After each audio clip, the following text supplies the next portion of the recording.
Hello, everybody. How are you guys? I hope you guys are good. So, as some of you know, we have been covering the Sebastian Rogers case. Today marks the 1 year anniversary of his disappearance. With no new information, people have with no real information to go off of, no real leads, no evidence of anything either way. 1 year later, he's still missing, and there's still no light at the end of the tunnel, as you would say. Those of you that are returning, thank you guys so much for coming back. Those of you that are just finding this channel, welcome. I'm going to ask you guys as you come in to please hit that like button and please subscribe to the channel if you have not done so already. All right, so let's look at some things that have come out recently and also the interview that Sebastian's mother, Katie, just did for the 1 year anniversary. So let's get into it. All right. Now, before we jump into all of this stuff, I want to ask everyone to take 30 seconds, bow your head, and pray. Pray for Sebastian. Pray that we can bring him home safely, that he is found and returned home, and pray that he is safe. So let's take a few seconds and do that.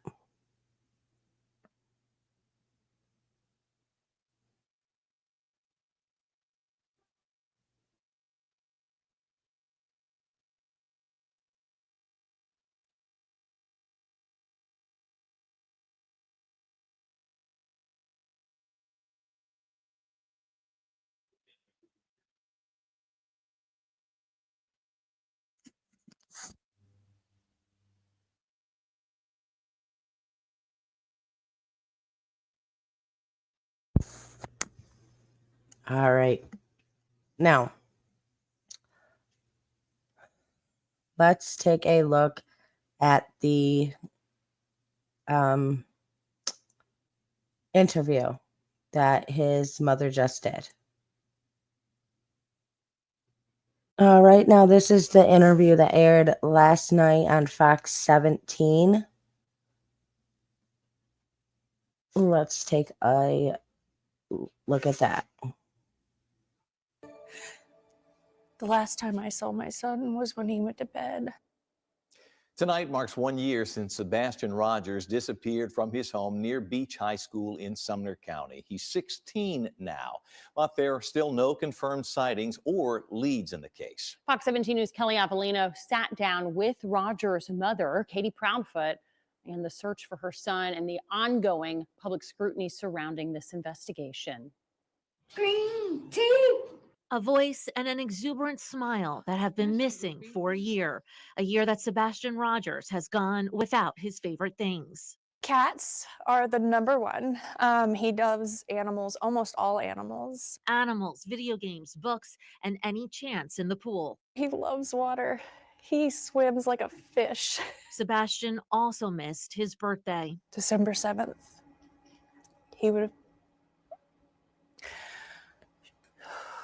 He turned 16, and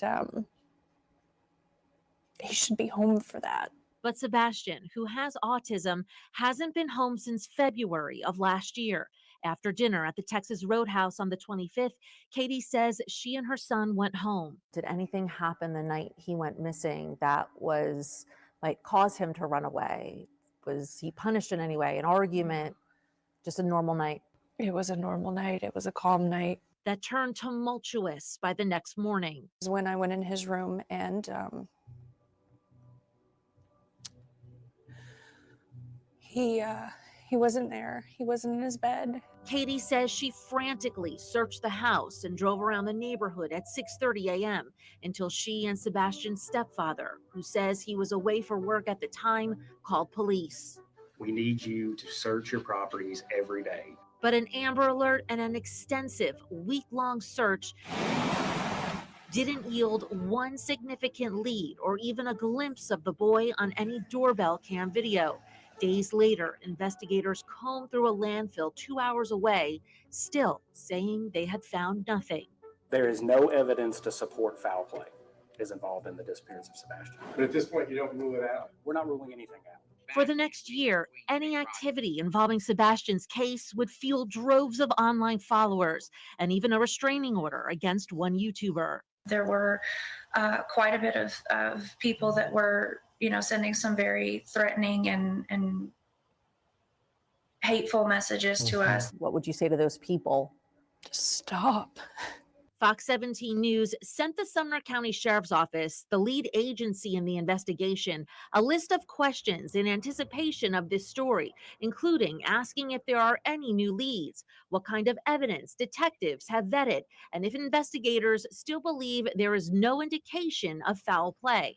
Sheriff Eric Craddock responded in an email saying, "This is an active and ongoing investigation. We continue to work with our state and federal partners. We will continue to seek a resolution in this case." What do you believe happened to Sebastian?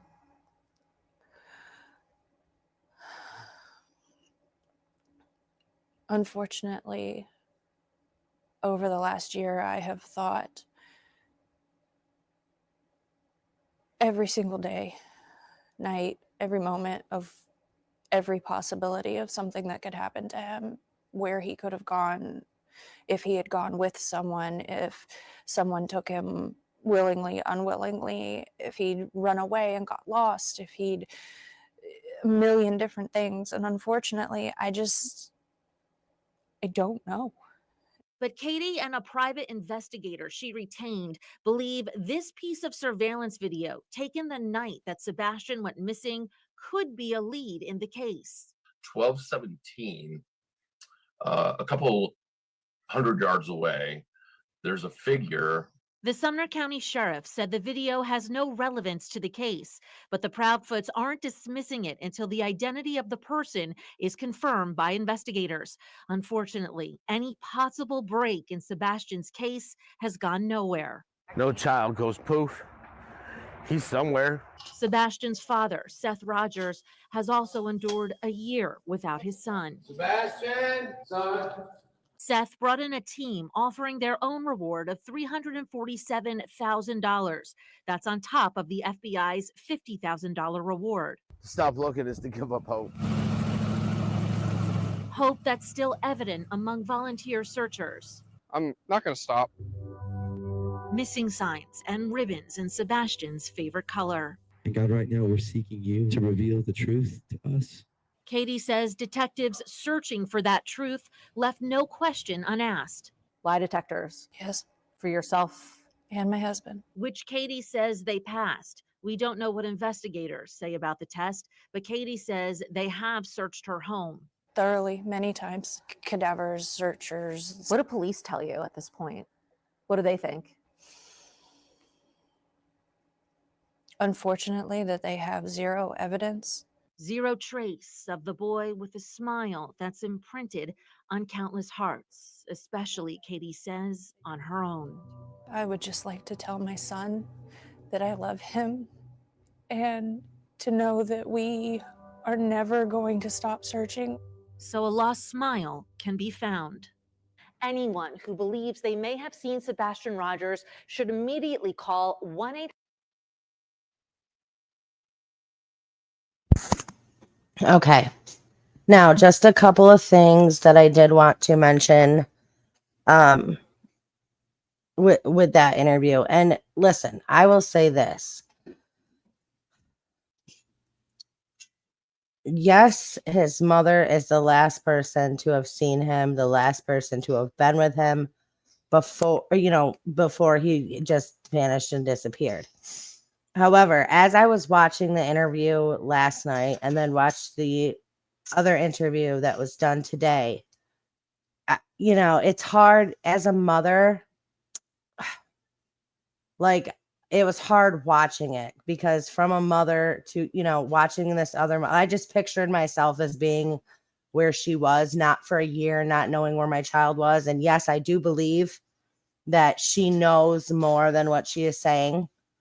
You know, she did in there, you know, she did say he would have been 16. So she is referring to him in the past tense.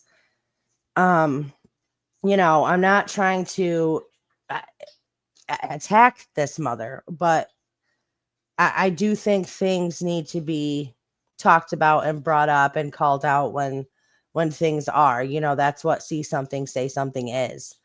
And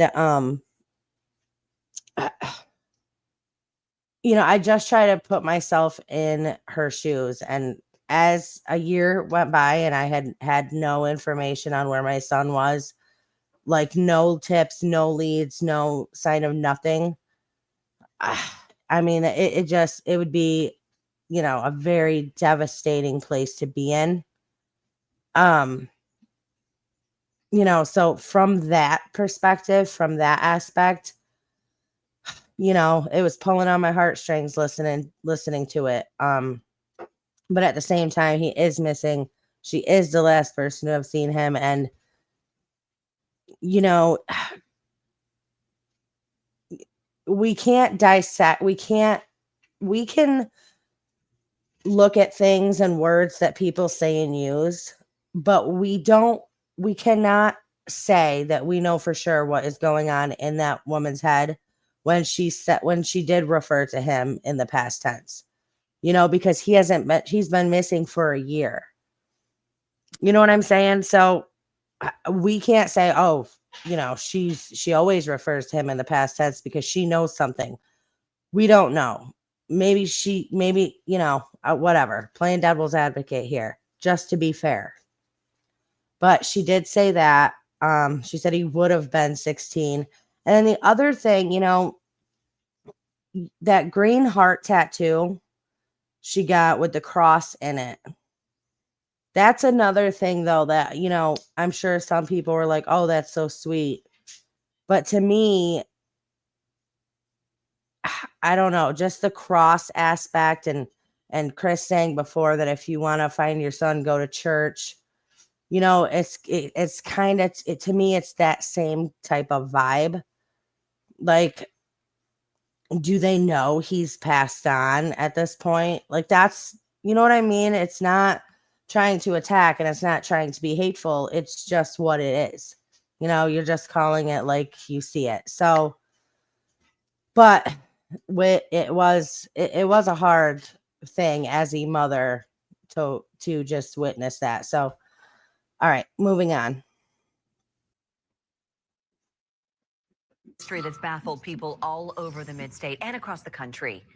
Yeah, 1 year ago today, Sebastian Rogers vanished from his Hendersonville home without a trace. Hundreds of tips have poured in, but still no Sebastian. Sebastian's mother and stepdad sat down with our Holly Thompson, who joins us now with how they're handling everything 1 year later. Tonight, in my one-on-one with Katie and Chris Proudfoot, you'll hear about the unwavering hope this family is clinging to and their message to you as they vow they will never give up in the search for their son. It's a living nightmare, to be honest with you. The teen with autism disappeared from his mom and stepdad's Hendersonville home in the overnight hours of February 26th.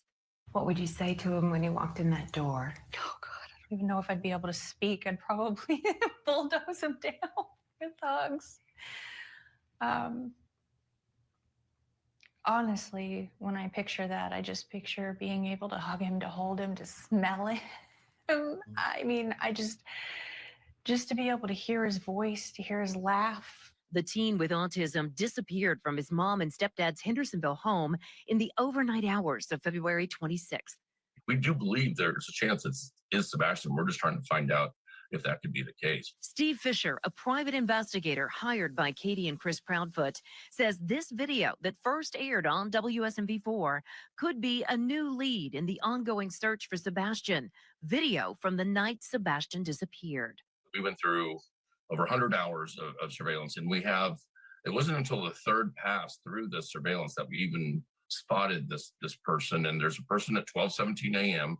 in the same neighborhood that Sebastian's from, that walks southbound in the neighborhood, goes behind a vehicle It appears that they're trying to stay out of sight of another person that's walking their dog, and then doubles back after it's clear. Fisher says he's working to learn if that person wearing dark clothing in the video is accounted for in the investigation.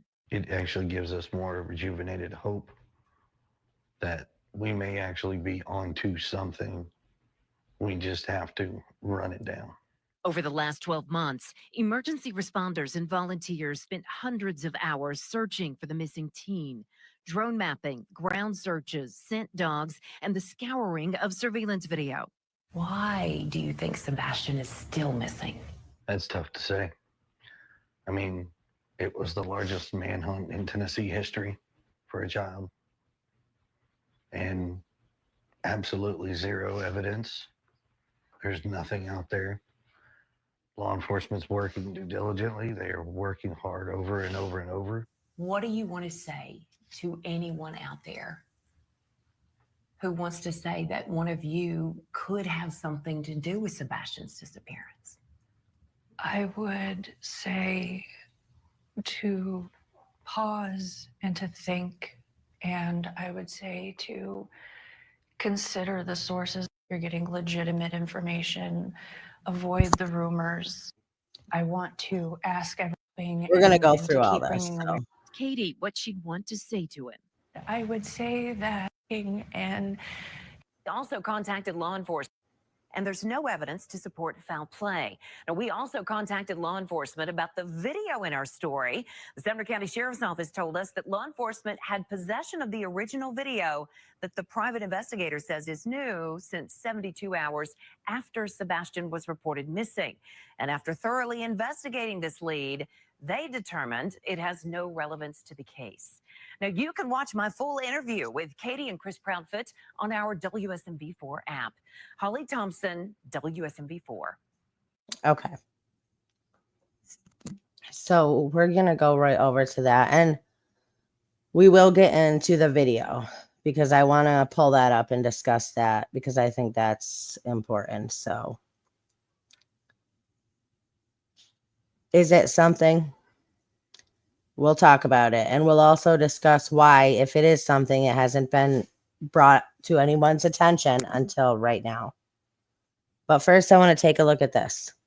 This is the interview that Chris and Katie, for the 1-year anniversary of Sebastian's disappearance, sat down with WSMV4 Nashville.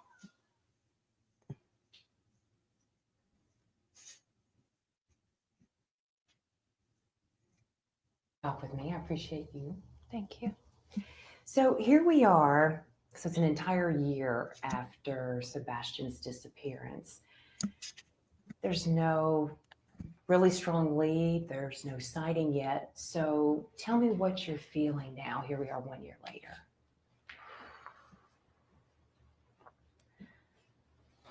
I struggle to put words to how it feels, honestly.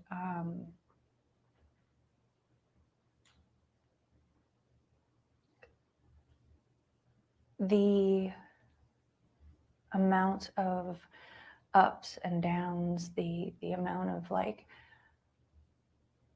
possible leads that haven't panned out.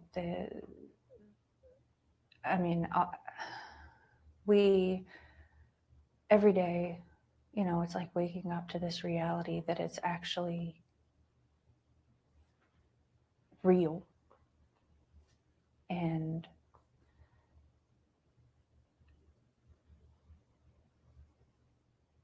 I mean, Sebastian should be home with us. I mean, he should be in school. He should be playing. He should be learning. He should be experiencing life. And until we can find him and until we can bring him home, we're going to keep doing everything we can to make sure that people don't forget about him. We're going to keep making sure that we spread awareness for him, and we're going to keep searching, and we're definitely going to keep praying. You've told me you do want to stay positive. I know you both want to stay positive. That's all part of it. So In your mind, do you see Sebastian coming back through your front door? Do you feel he's okay, he's alive, he's out there? I dream about it every day. I dream that one day I'm gonna wake up and this is gonna be a nightmare. But yes, I believe that my son is out there somewhere. I believe that we are going to find him. We are going to bring him home, and we're gonna find a way to recover from this. And I'm gonna watch him grow into a young man, and live the life that he deserves to have. What would you say to him when he walked in that door? Oh God, I don't even know if I'd be able to speak. I'd probably bulldoze him down with hugs. Honestly, when I picture that, I just picture being able to hug him, to hold him, to smell him. I mean, just to be able to hear his voice, to hear his laugh, to see him just be with us and be okay is like I can't wait to see my son. I want to find him so bad.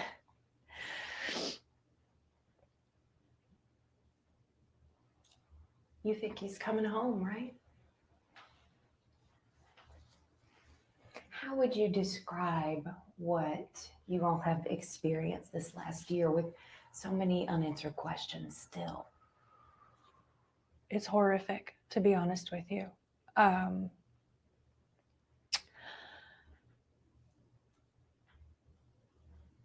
don't know how to describe what it feels like to watch the news, to go hang flyers in every store, every business, every place that you go to, and still find that some people don't even know about it. To hear that there might be a lead, and then just to sit there and have to wait and find out that it's not him yet. And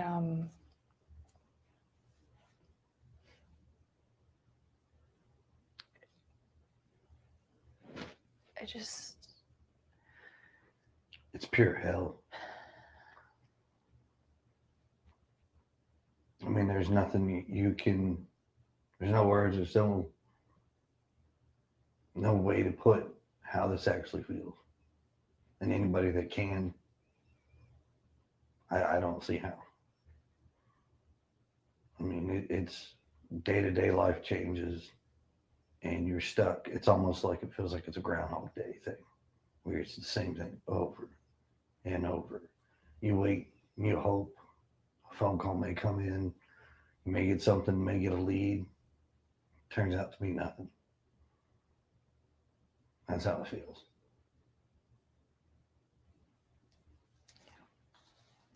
What is that message? We were talking earlier last week. Tell me what that message is that you want to make sure our viewers hear from you tonight.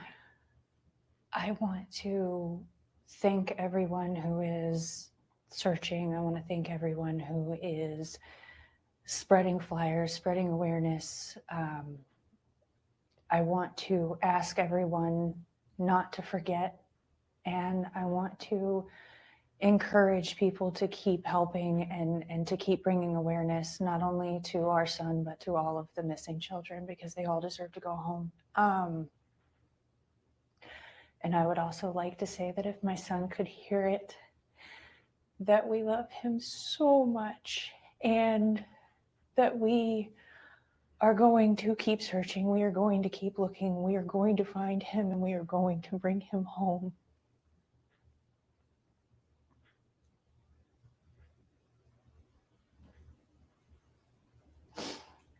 Describe your hope right now.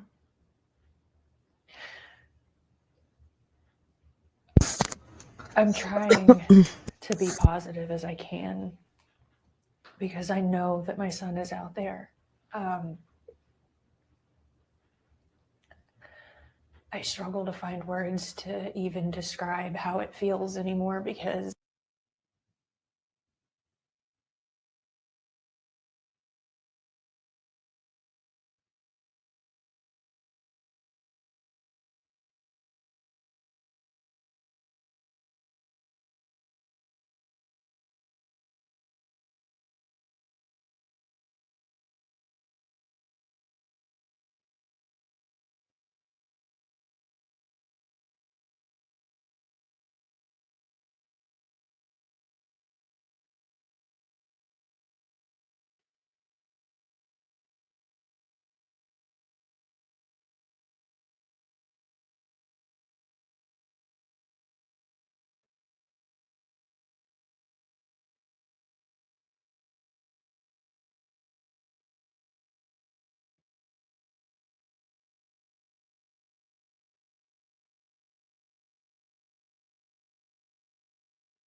it's a living nightmare, to be honest with you. But at the end of the day, it's not about me. It's about the fact that Sebastian is out there and that we are looking for him, and we're going to keep looking for him. And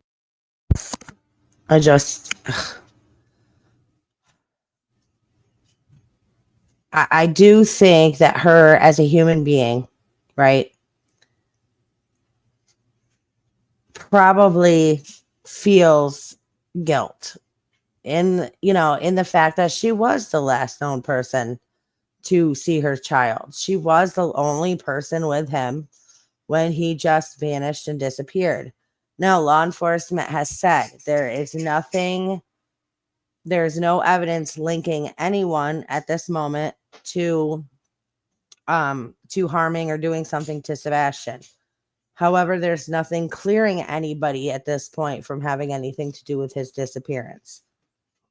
It's, I mean, it's a tough case with no evidence either way. we're going to keep praying to God that he is okay. And we're going to bring him home.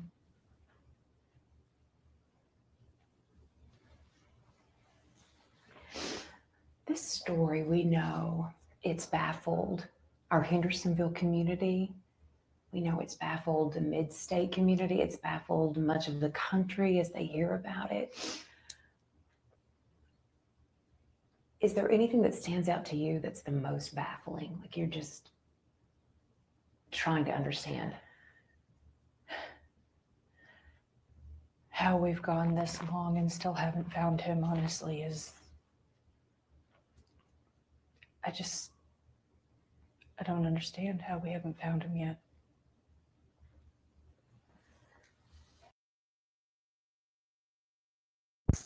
I don't either. I truly don't understand how there is not one anything, one little piece of evidence, one lead, one sighting, one,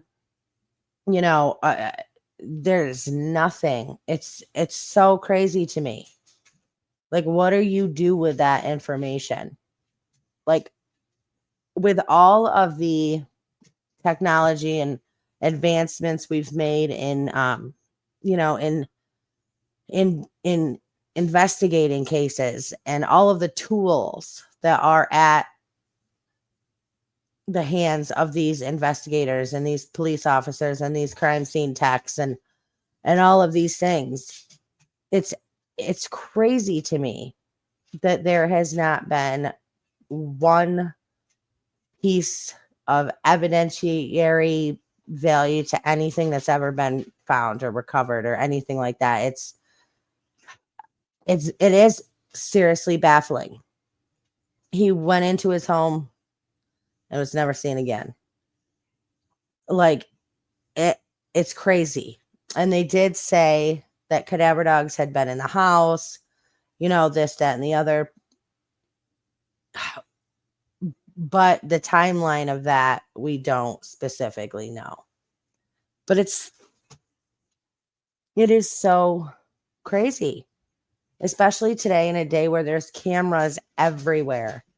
Everybody's got, for him to not have been seen or spotted at any point is just bonkers. It's like, how?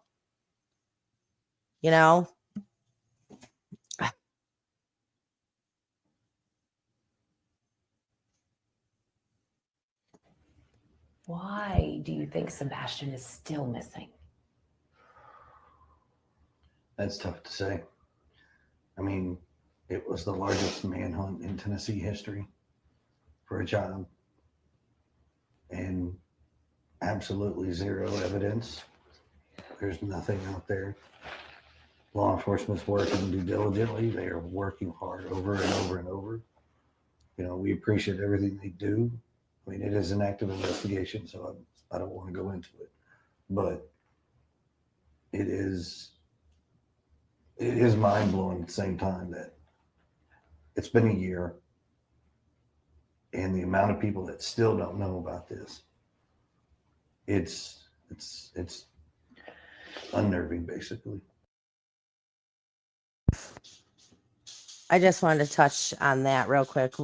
It is crazy. We all sit here, all of us that know about this case, we sit here and we say the same thing. Like, how in the world, with the news coverage it's gotten and all the videos online, and how does everybody, how are there people that have never heard of this Sebastian Rogers case? Or how are there persons that never known this kid was missing and it's been a year? But as Chad had to bring to my attention, like the communities are so small. Like to you, to me, we sit, to the parents, we sit here and we're all like, how does everybody not know about this? But it is like that. Like there are people that don't watch any of these things, that aren't into missing children's cases, that aren't, that don't watch the news, that don't get involved in these things. So there are so many people that still don't know about this at all. They could have seen him Friday. They could have seen him 3 days ago, but they don't know that he's missing. Like that is crazy to me. That is kind of mind-boggling,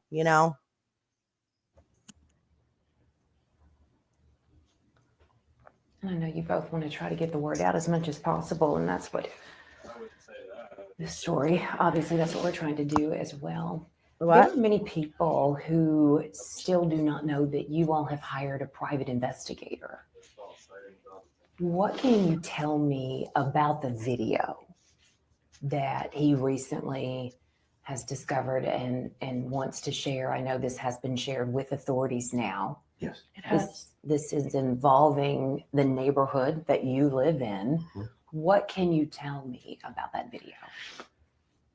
It's eye-opening to see that this is something that recently has surfaced, and it's been this long. It's just taken that long to find something.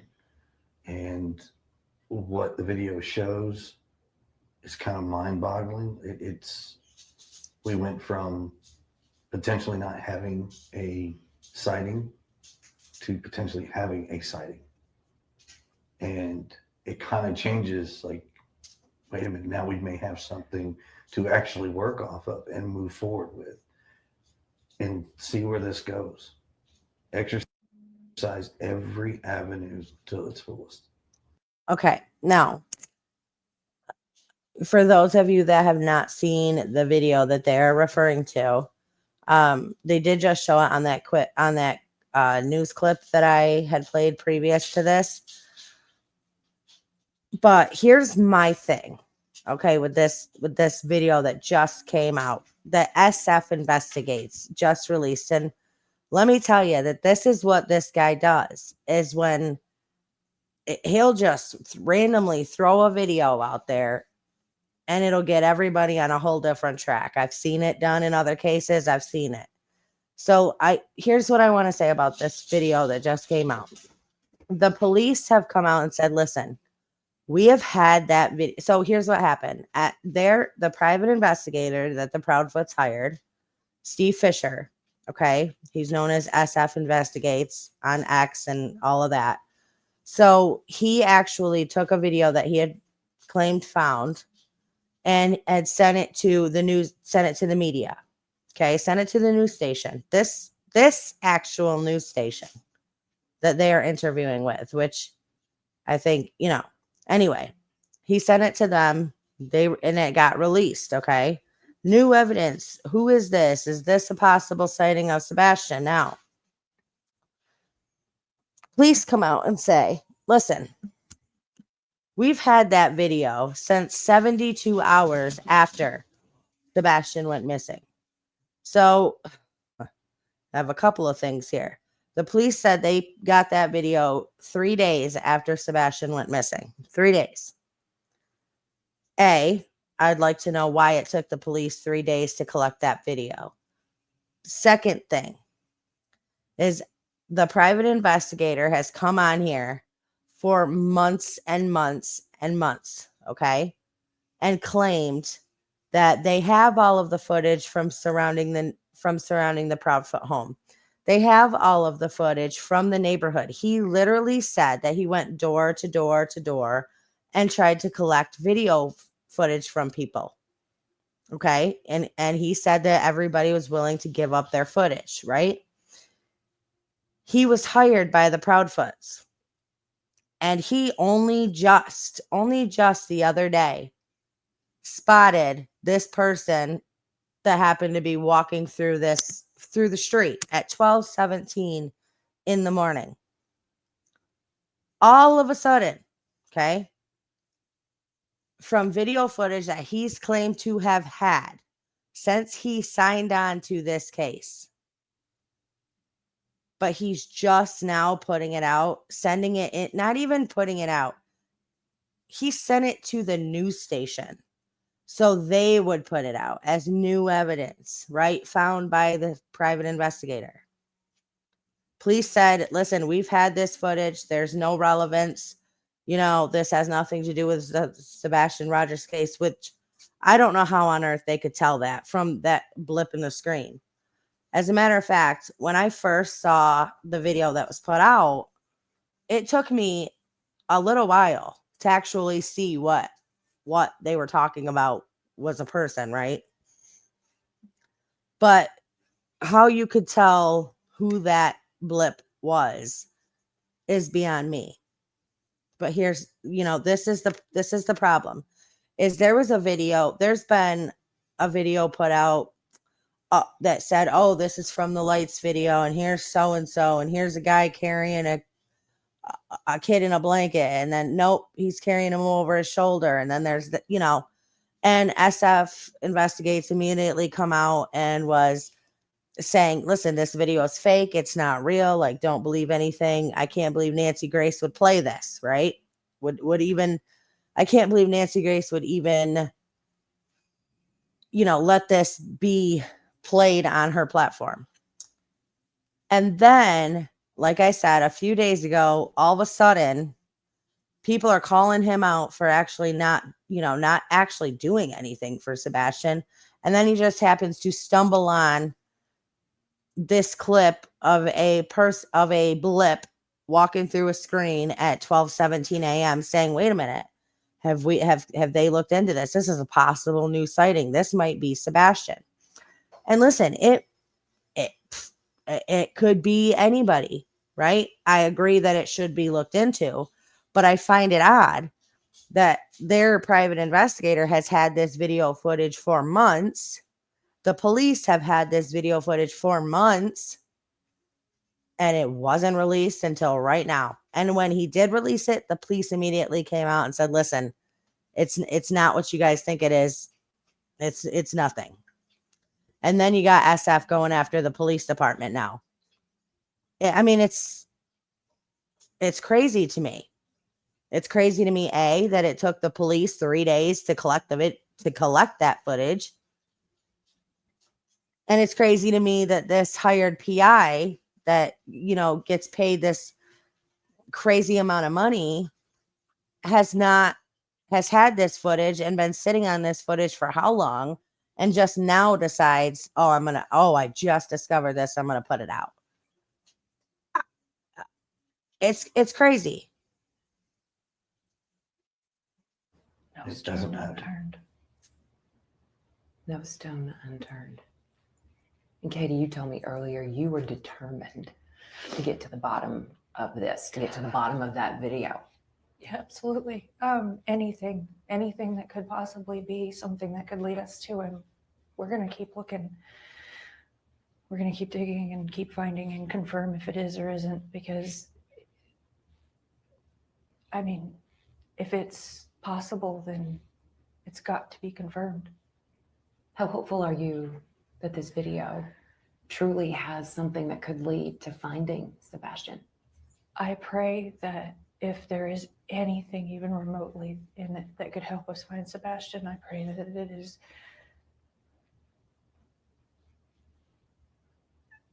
I don't know how to word it, but it's followed up and found out and confirmed one way or the other, because, I mean, Yeah, I mean, I've seen the video. I know it's in it. It actually gives us more rejuvenated hope that we may actually be onto something. We just have to run it down. We've got to figure this out. And with law enforcement doing what they can, and with the help of like TBI, the FBI, all of that. I mean, I believe Secret Service was involved in the beginning. Maybe they can look at this video as well. Let's bring people back to the table, and let's exercise every possibility of enhancing this video, looking at whatever, and tackling what it is. I do 100% agree with him there. I do believe that, people that, whatever, agencies that walked away for whatever reason, agencies that I believe they all need to be brought back to the table, and everything needs to be laid out, sprawled out, and looked at, not only individually, but as a whole. I absolutely agree with that. To get an answer. Now, this is your chance to respond, to speak out, to speak your mind, whatever it is that you want to say. But no matter what the story is, there are always people who will point fingers. What do you want to say to anyone out there who wants to say that one of you could have something to do with Sebastian's disappearance? I would say to pause and to think, and I would say to consider the sources of information. Try to make sure that you're getting legitimate information. Avoid the rumors. And I would say that everyone should pause and remember why we all came together in the first place, and that is because Sebastian's missing, and because I'd like to believe that we all want to find him. And no matter what anyone's personal opinion is, that the most important thing still remains, that Sebastian needs to be found and Sebastian needs to come home. Absolutely. And I would just say thank you to everyone and anyone that is a part of that.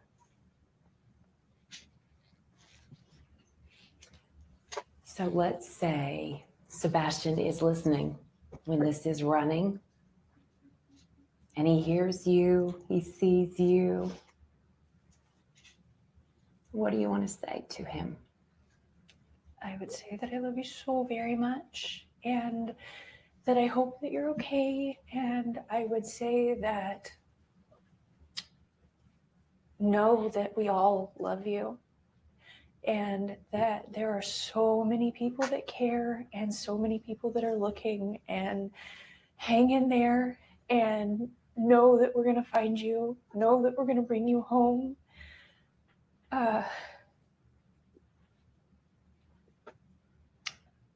Just, I miss him so much.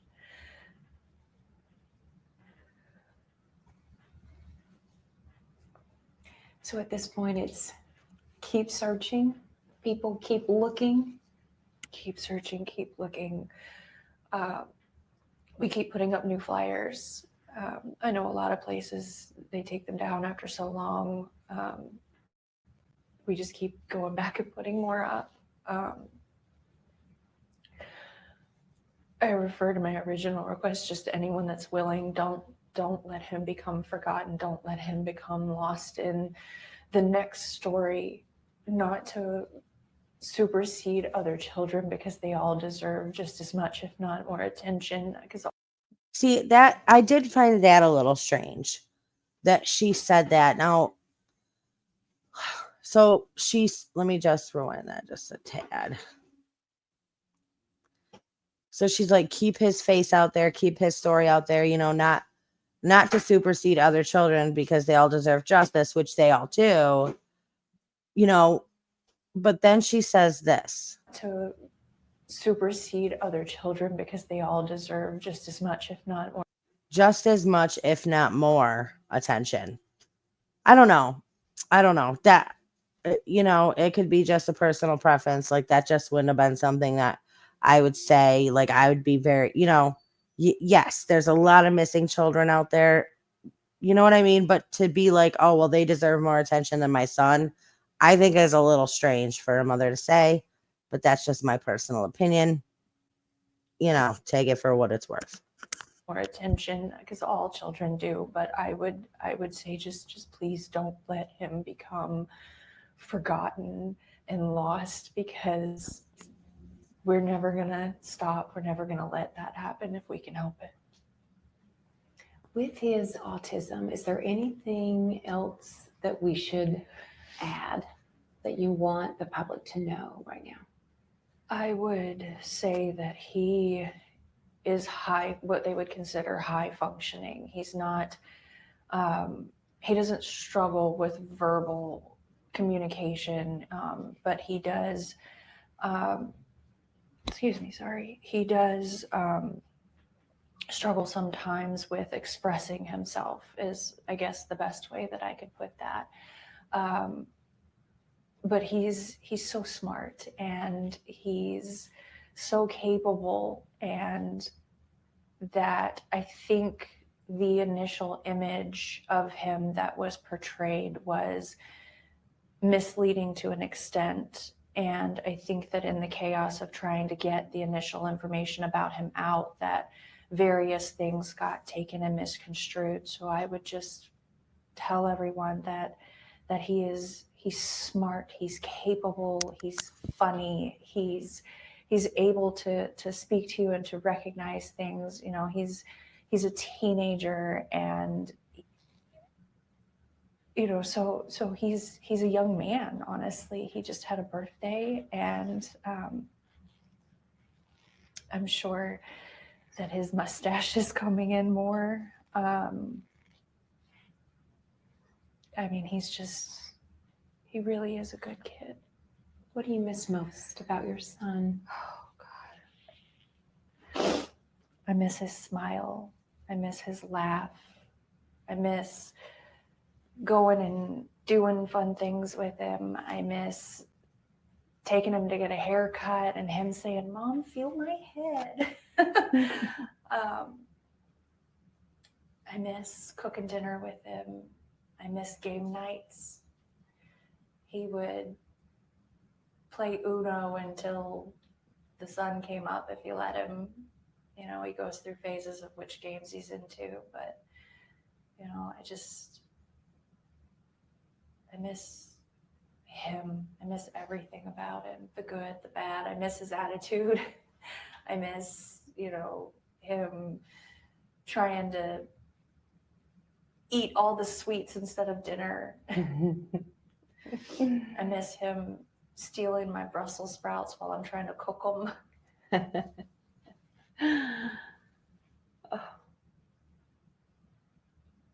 sense lots of joy that's being missed right now. Green tea. His jokes, the way he laughs when he tells a funny. He had there's a video that I put out that he was being goofy, and he had this like half gallon of green tea that he had gotten from the grocery store, and he thought of this joke, and he ran in the kitchen and he grabbed a green cup and he was like, "Mom, green tea." And it was just so funny, and I was just like, "Dude, hold on, you got to do that again." And I grabbed my phone and I was like, "You got to do it again." And he was like, "Green tea." And he was just like, it's not in the video, but he was just rolling because he just thought it was the funniest thing ever. And He's got some quirky one-liners. oh God, he was getting he was getting to where he had some good ones. Feels like a great sense of humor. It was definitely developing. He was coming into his sarcasm. You know, like one of the other videos I released, when it's hard to hear, but we were bowling, and because he has a lot of fun with it. He actually was getting a lot better without bumpers, but he like rolled a good roll, and he turns around and he's like, "You got wrecked, Mom." And I was just like, what is happening right now? But I mean, I miss that, you know. I miss being able to hang out with him, you know, because he's not little anymore, you know. Which we had a lot of fun when he was little, but when they get older, you know, you start being able to do different things with them, and you know, game nights are, God, they're a blast sometimes. We didn't have pool days this year. Pool days. That's big in the summer. He loves to go to the pool as much as possible. Swimming. Oh God, he loves to swim. He's I don't know if I put that picture out or not, but there's one that I took of him. He has on this like giant, I think it was a flamingo, and he was just like just being a cool guy. Being a fun kid. For our viewers, before we end this, I guess your message for them is just keep hope alive. Yes. Remember him. Keep looking. Share his face, because talking about him is what we want to do, but we want to make sure that people know his face. We want to know that people know who they're looking for, and we would just ask that everyone just kind of be aware of your surroundings in general. You never know, and all it takes is just one person that could make a difference. And go ahead. I would say, if anything, constantly being vigilant, just looking out there, aware of what your surroundings are. Please, if you see something, call 911, call TBI. I know there's a lot of other things out there, but we would encourage. It needs to be segregated, like just a single point of right back to law enforcement. That's where it needs to go. Anybody that sees anything, just report it, please. Do you feel that there's someone out there right now that knows something? They're just not saying it? It's hard to say until we can run down this video and figure out what we're seeing. I don't want to speculate. I don't want to, because it's an active investigation. I don't want to add any more rumors, chaos that's already out there. We just want to keep this to the core, Sebastian. Keeping hope alive. Yes. The Keeping search hope goes alive. on. We are hopeful and we are praying for you. Thank you. We appreciate your time. Thank you for talking with me.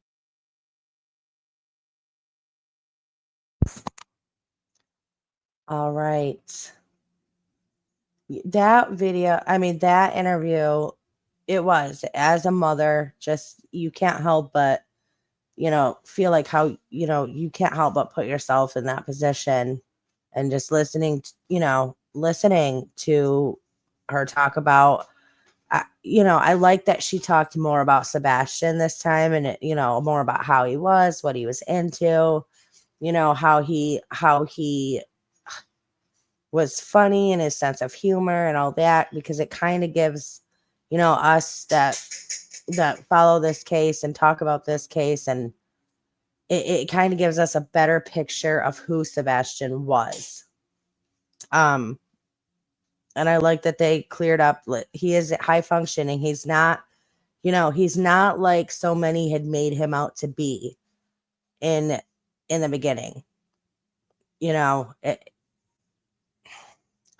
but it is hard. It was hard to, to listen to. And, if that doesn't, I don't know, if that doesn't pull at your heartstrings, I don't know.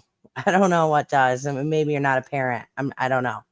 But all right, now moving on from that.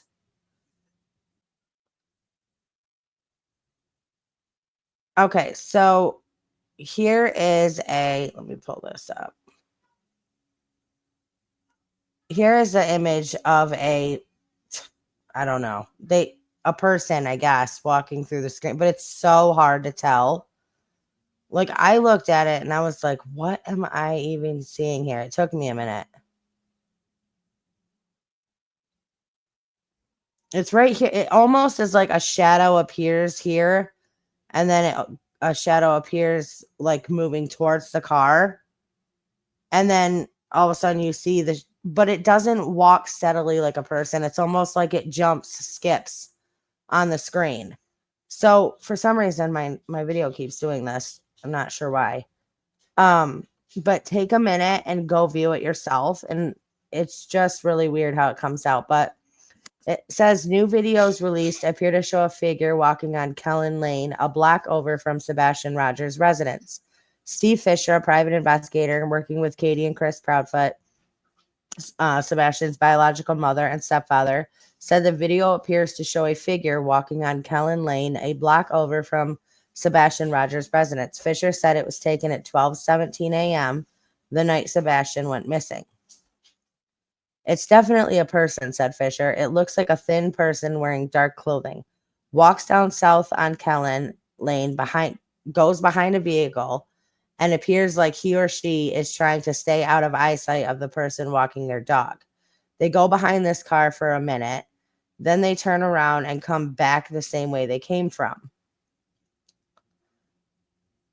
Fisher said a person walking their dog had passed by moments earlier in the footage. The block is also near an ongoing construction site that Fisher said a tracking dog potentially hit upon when search crews canvassed the area the night after Sebastian's disappearance. But again, that's going against what law enforcement said. Law enforcement has the video in which Fisher said he used tools to enhance for a clearer view. Unfortunately, he said, is not likely the figure in the video could ever be identified. But this guy, he sends this video to the news stations immediately. Sends it to the news station, says, look, new evidence, possible sighting of Sebastian. So they put the video out there. I mean, it's coming from this private investigator.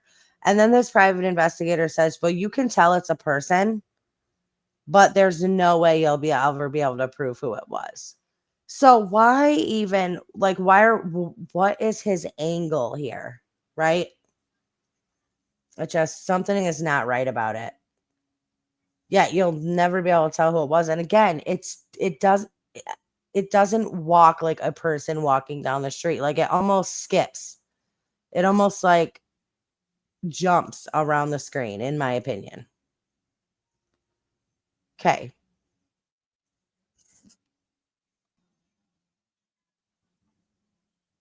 All right. So I want to read this this post that SF put out about the video.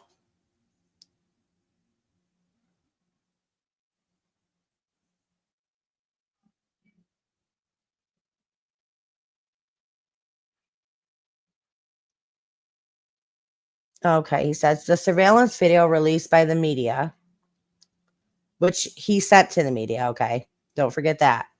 The surveillance video released by the media was met with a vague response from the Sumner County Sheriff's Office, which failed to clarify whether all individuals present during the time frame had been accounted for.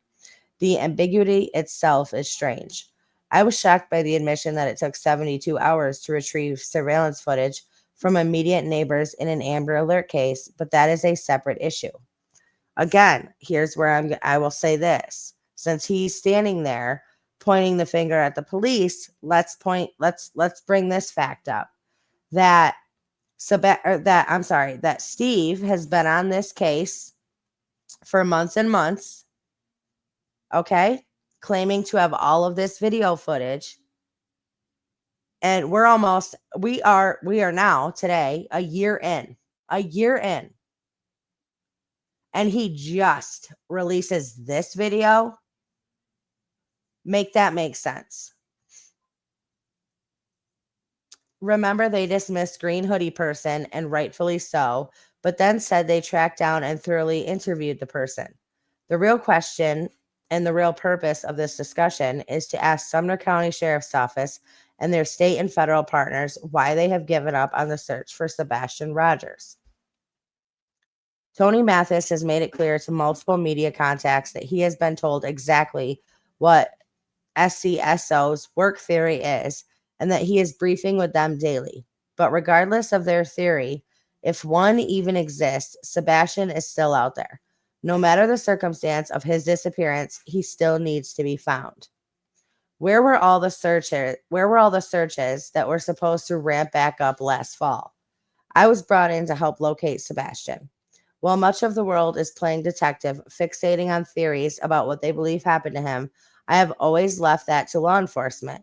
My job is to find Sebastian, and it would be helpful to have the support of the agencies that should be leading this effort. Sebastian did not evaporate from this earth. Whether he is alive or has tragically passed, he needs to be found. Is it too much to ask for a clear briefing on the efforts to find him instead of ambiguous, dismissive statements? Or are there simply no efforts to report? Our question about the 12:12 a.m. and 12:17 a.m. and other individuals present during that time frame are legitimate concerns. The blanket statement from SCSO raises doubts about whether they have actually accounted for each individual. But the bigger question remains, why aren't you actively looking for Sebastian Rogers? Where are the search efforts that were promised? I hope these questions are not too ambiguous for you. I do find it interesting since we know that law enforcement is not working with SF, and I can understand why. And he says that he was hired to find Sebastian, but for the last how long? He's been bashing and going after and attacking everybody, that has another theory, or anybody that has questions, anybody that questions the Proudfoots, anybody that questions their involvement. That's where his focus has been. So he's calling out the police for, not doing what he thinks they should be doing. And he's being paid to find Sebastian, and he's not doing what he should be doing. You're telling me you've had this video for months, and you just now had time to sit down and review it. You just now happen to find a blip in the screen walking through, a block over, and then in the same sentence saying that there's no way this person will ever be identified, but you can tell it's a person. It's crazy to me. You want to talk about why there's so much confusion and chaos and rumors? Let's start with the hired PI who's putting a lot of this crap out there. All right. Moving on.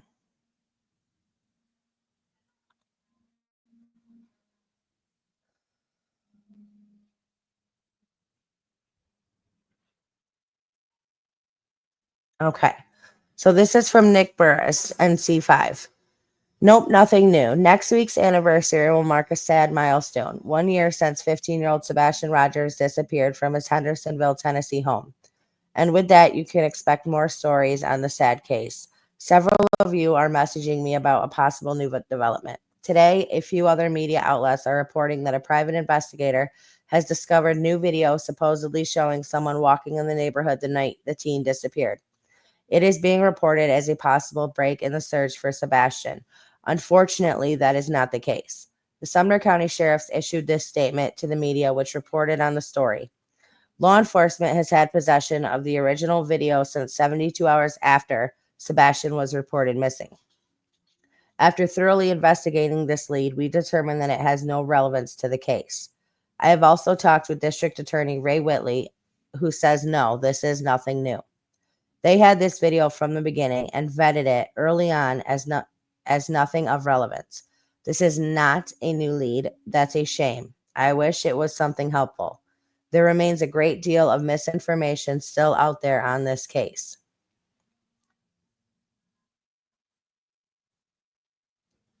That being said, I am working on a story for next week that will spell out the very latest in the investigation, including some new details, factual details. Remember, anyone with information on the case is asked to call 1-800-TBI-FIND.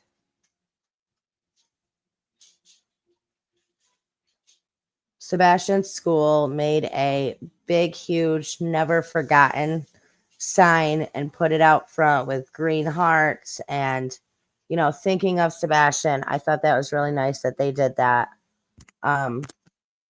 Everyone is holding out hope and hoping and praying that he will be found and he will come home and he will be safe and sound.